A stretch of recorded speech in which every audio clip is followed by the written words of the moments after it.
Hello, कैसे हैं आप सब? आशा करते हैं कि आप लोग स्वस्थ होंगे, सुरक्षित होंगे और खुश होंगे।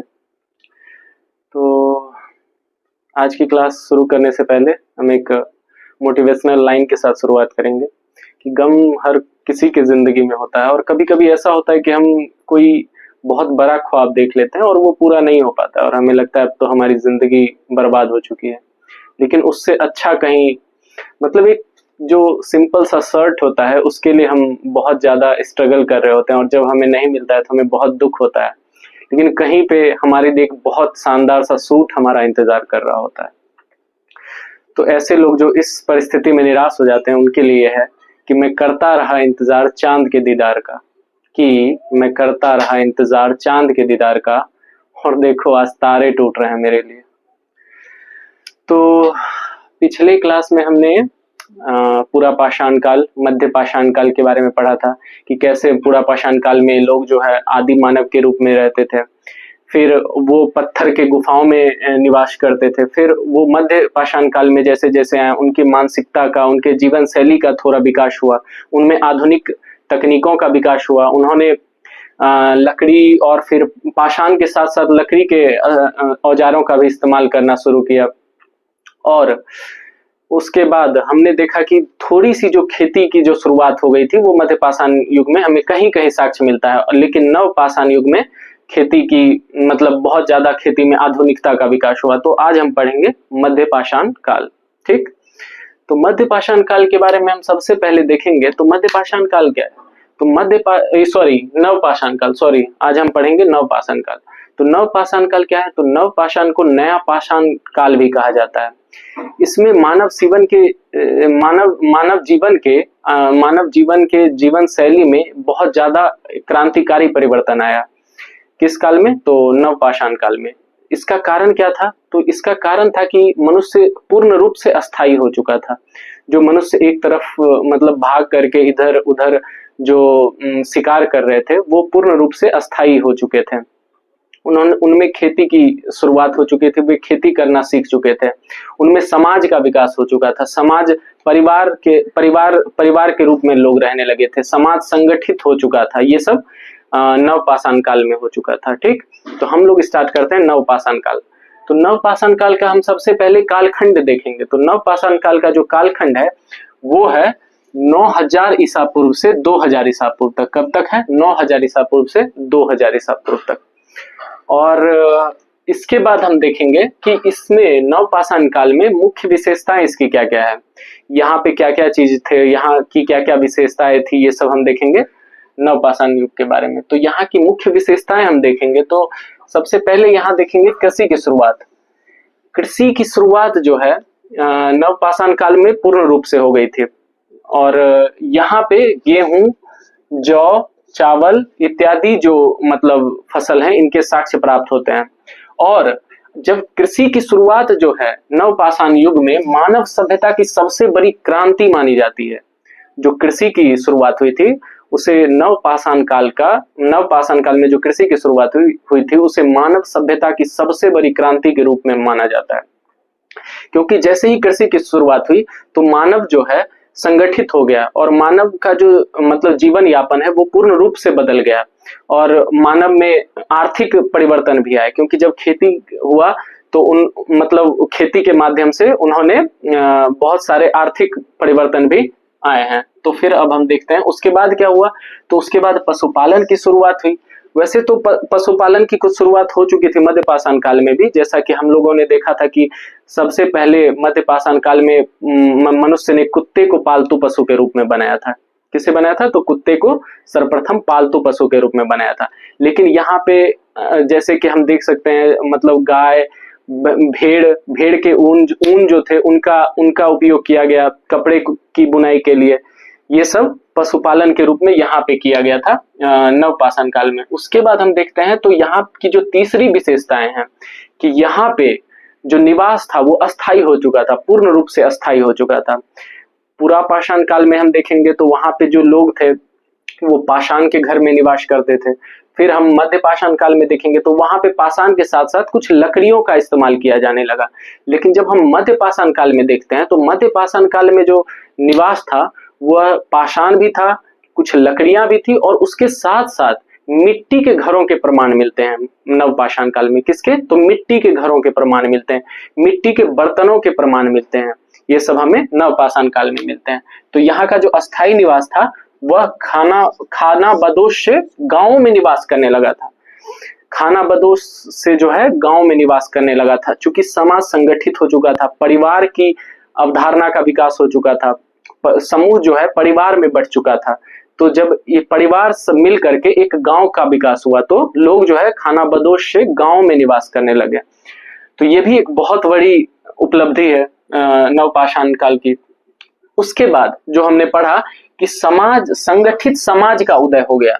मतलब संगठित समाज का उदय हो गया मतलब आपसी सहयोग और श्रम विभाजन, मतलब सभी एक दूसरे की मदद करने लगे और खेती में काम के लिए या फिर अन्य जो भी श्रम विभाजन होता था उसी में सब लोग एक दूसरे से मिलजुल के कार्य करते थे। तो आपसी सहयोग और श्रम विभाजन का भी विकास हुआ। उसके बाद उन्नत औजार और हथियार, उन्नत औजार मतलब और भी ज्यादा नुकीले हथियार का विकास हुआ इसमें, और जिससे कि खेती, जब उन्नत औजार और हथियार का विकास होगा तो खेती करना मतलब स्वाभाविक सी बात है कि खेती करना और भी ज्यादा आसान हो जाएगा। खेती करने के लिए आधुनिकता का विकास हो जाएगा, और जब खेती करने के लिए आधुनिकता का विकास होगा तो उसके बाद हम देखेंगे कि तो फिर मतलब कि इसमें जो है इसका आर्थिक भी जो है आर्थिक सहयोग भी होगा इसमें, मतलब आर्थिक विकास भी होगा।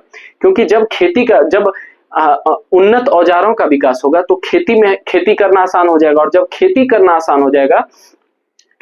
आसान हो जाएगा तो मनुष्य में आर्थिक विकास भी अतिशीघ्र होगा।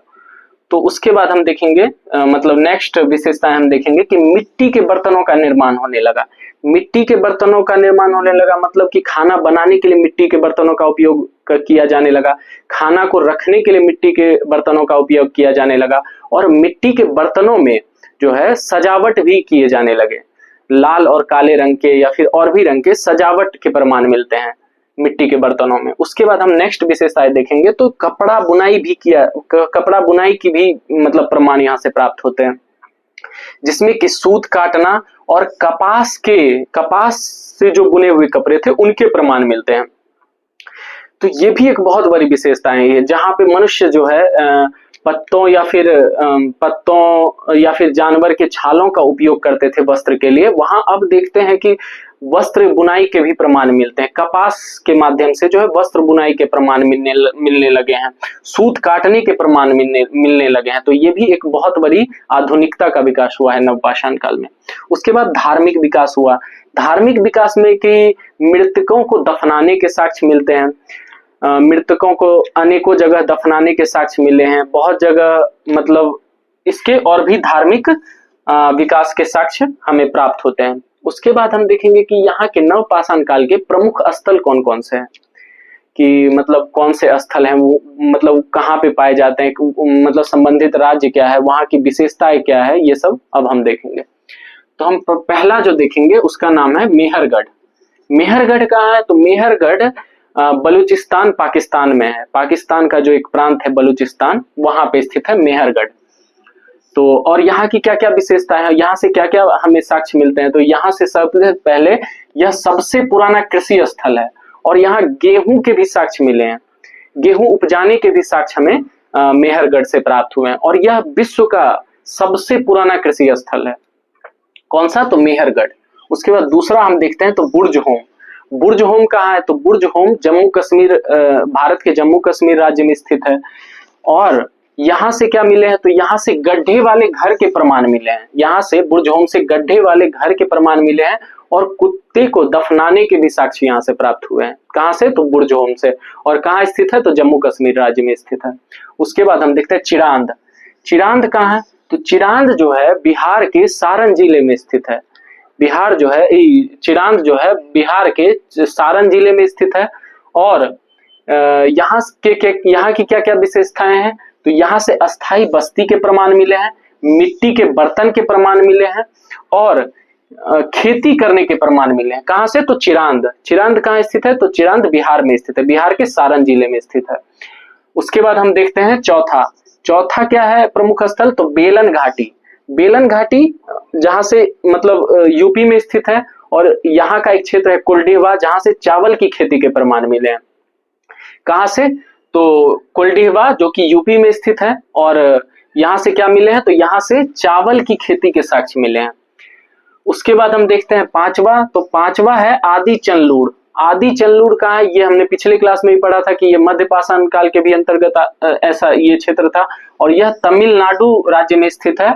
और यहाँ से क्या क्या प्रमाण मिले हैं? तो यहाँ से मिट्टी के बर्तन और काली मृतभांड मिट्टी के बर्तन और काली मृतभांड का अर्थ होता है कि जो मिट्टी के बर्तन पे जो सजावट की जाती है, उसे ही, जो मिट्टी के बर्तनों पे जो सजावट किया जाता है अनेक रंगों का, उसे ही मृतभांड कहते हैं। उसके बाद हम देखेंगे इसकी क्या क्या महत्व थे, नवपाषाण काल के महत्व क्या क्या थे। हमने देखा कि यहाँ की मुख्य विशेषताएं क्या क्या है, यहाँ के प्रमुख स्थल कौन कौन से। अब हम देखेंगे इसका क्या महत्व है, मतलब मनुष्य के काल में इसका क्या क्या, मनुष्य की क्या क्या, मतलब क्या क्या मनुष्य में विकास हुआ इसके माध्यम से। तो पहला देखेंगे कि सभ्यता की नींव डाली गई। पहले मनुष्य बिखर कर रहने लगा था। पहले मनुष्य परिवार में एकत्रित होकर के नहीं रहता था। पहले मनुष्य गांवों में निवास नहीं करता था, और पहले मनुष्य में समाज का विकास नहीं हुआ था। लेकिन धीरे धीरे जैसे नवपाषाण काल आया, तो यहाँ से सभ्यता की नींव रखी गई। मनुष्य गांवों में निवास करने लगे। मनुष्य जो है, मनुष्य का निवास स्थान अस्थायी हो चुका था पूर्ण रूप से। तो इसमें सभ्यता की नींव रखी गई। किसमें? तो नवपाषाण काल में। उसके बाद हम देखेंगे आर्थिक क्रांति का विकास हुआ।